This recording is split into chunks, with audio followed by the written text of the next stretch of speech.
my colleagues, Edwin Sifuna, Julius, Karori, the organizers of this event, Edwin and Mongela, and all the other team, and all the Kenyans present here this morning. Good morning. When there was a presentation here that 125 individuals own as much wealth as 43 million Kenyans, and somebody talked about Mohesh Fulani, I don't know why everyone was pointing at Edwin Sifuna.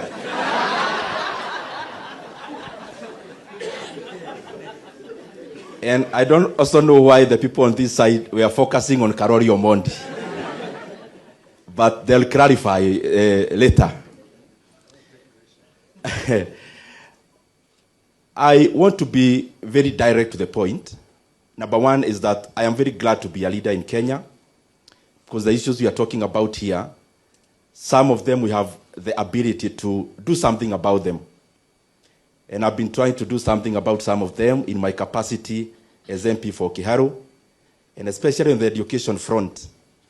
Education in Kiharu, we put it we consider it with a very high premium. And it is for that reason that all primary schools in Kiharu, those who've been there, they are well done. They look like what we call academies in quotes. And for those who come from rural areas, this is something great, that all public primary schools in Kiharu, all classrooms are actually tiled.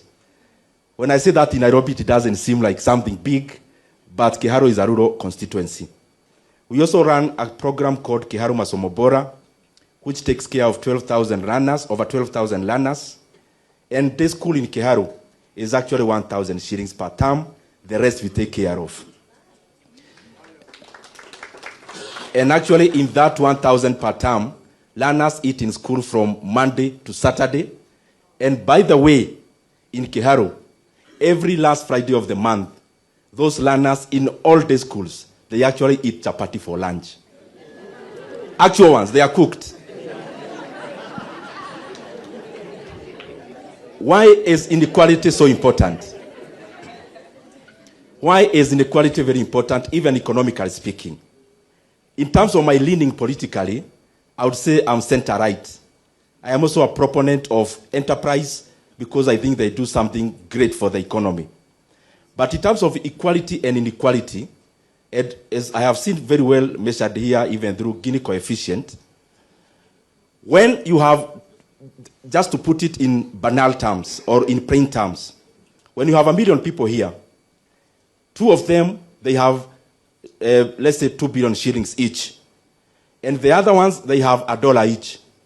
When you are calculating what you call GDP per capita or income per capita, they only take the aggregate, you divide by the number of the people. And I don't think that is a very good representation of the situation. But it is self-feeding. It is a virtuous cycle when it is good. It is a vicious cycle when it is bad. Because when you redistribute the same 2 billion, and the one who have $1 each have much more, and the one who have 2 billion, they are still wealthy but not with so much disparity. What you do is to give the other people also purchasing power. Because economies run on 2 things, production and consumption. If there are no consumers, if there's no purchasing power to the majority, even the producers themselves, they get a drought. So it is important for us to constantly champion for equality, and that is why I commend Oxfam for this event. The second thing I want to talk about is education.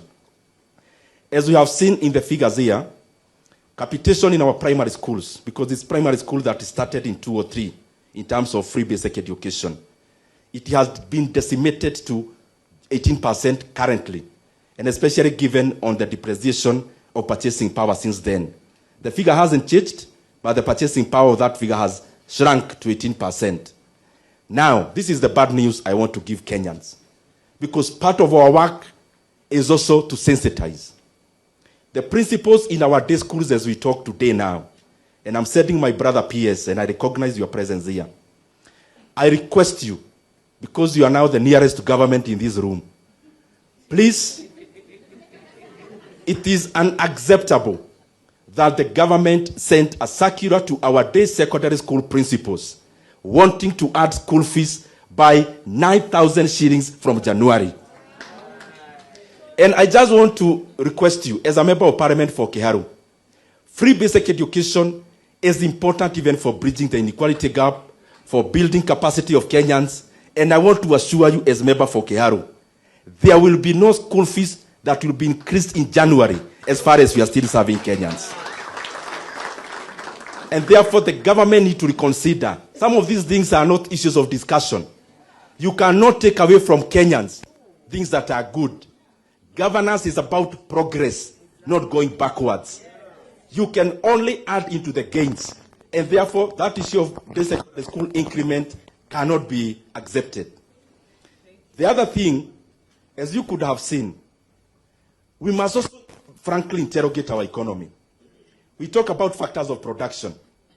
In our economic classes back then, it was about land, capital, and the rest. But unfortunately, in Africa, specifically in Kenya, and you can attest to this, the most important factor of production currently is political patronage, clientelism. That is the pure truth. And I want you to keep on assessing the kind of deals that are happening in Africa.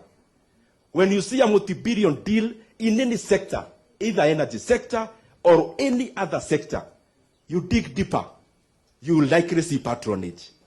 And you cannot grow an economy which is not liberalized. We need to let go. Let entrepreneurs do their trade. Let politicians do their work. But we cannot continue having politicians doing both fronts. Now, debt. I'm going direct to the point again because of time. Kenya, I said this in Parliament yesterday, and I want to repeat. Kenya is borrowing, on average, 3.5 billion shillings every single day. Kenya is borrowing 145 million shillings every hour. So by the time you are here in this hall, the hours we've taken, by the time you go, you can calculate how much. Why? In 2022, the debt in Kenya was 8.7 trillion Kenya shillings. Currently, it is over 12.5 trillion Kenya shillings.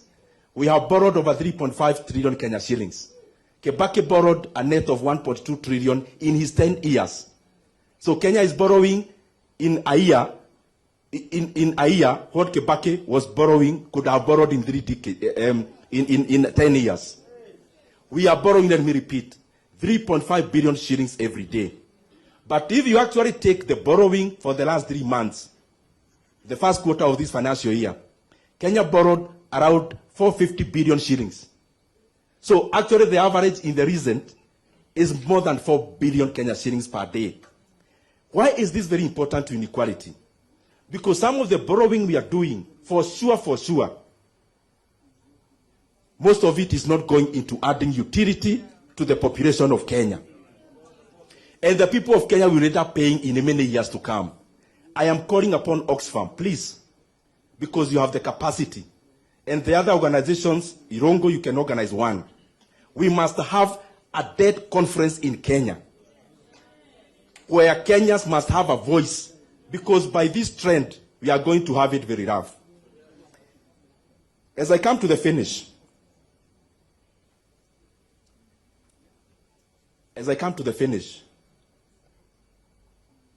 please, I will talk slowly as I finish. Hear me clearly about this issue of debt. Hear me clearly. Kenya is borrowing 3.5 billion shillings every day on average. That's one. Secondly, because people say, oh, Kibaki also borrowed, Uhuru also borrowed. Now listen to this. Besides that borrowing that is in the book, from this financial year, Kenya has also become clever, as Kibaki was saying. And we are now borrowing even off the book. In the book debt is 12.5 trillion. There are other semantics you hear flying around. One is called securitization. Securitization is an illegal debt of 175 billion already taken. It was nowhere in the budget. There is no document anywhere about securitization. The banks who participated they also need to learn a lesson that when time for repayment comes, they will have to look for the people they talked to. If they will not be around, they know what to do. The second debt that is illegal is called Talanta Board. The stadiums you see, Kenya borrowed 44.5 billion Kenya shillings through a board. But the interest rate for that money in 15 years, the interest rate alone is 100 billion Kenya shillings. That is why the Talanta Stadium you see, we are told the value, the cost is 44.5 billion. The real cost is over 145 billion Kenya shillings. And I challenge anyone, including the National Treasury, challenge my figures. Because as I said yesterday, facts are like a lion. When you have a lion, you unleash it. You don't need to defend it. It will defend itself. And that is what facts do. Now, besides that, borrowing, as I finish, Sam. Now, Kenyans will say, but we see many things, this happening. This is what I want to conclude with. Kenya is borrowing 3.5 billion every day. Is borrowing 1.25 trillion every year. That is the money President Kibaki borrowed in 10 years. But everything you see with your eyes is not part of that borrowing. The Nairobi-Nakuru expansion is not part of that debt. That is your money that you contribute to NSSF. That the government has forced NSSF to invest that money, then they'll collect their money using toll. So we need to ask government, the money you raise through infrastructure board, where is the money going to? Others will talk about Talanta Stadium. Talanta Stadium, as I said, is not part of the borrowing that I have enumerated. That is another illegal debt, as it happened in Senegal in the last term. The smart city you see in Nairobi happening is also not part of your revenue that you generate as taxes. That is money from South Korea. The expansion of Gongo Road that you are seeing, including the many barabara ya gorofa munaona zinajengwa, that is also not your taxes. That is Japanese money. The programs you hear the government launching, including Nyota, that they hijacked the other day, that is also not your taxes. That is money from World Bank. So the question is, as we talk about inequality, the money you are borrowing, where is it going? Thank you very much.